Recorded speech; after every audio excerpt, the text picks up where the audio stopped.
She abuses me. I am always abused by her. Someone has broken the glass.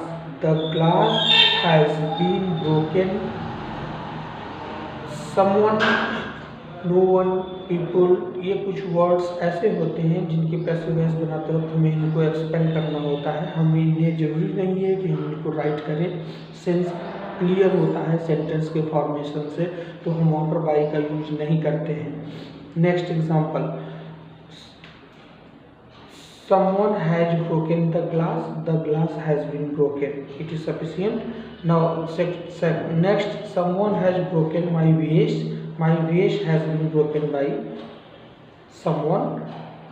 It will be more better that if you will write my vase has been broken. So no need of by someone here again. Next, the boy has made it. It has been made by the boy. We keep the butter here. The butter is kept here by us. Thank you.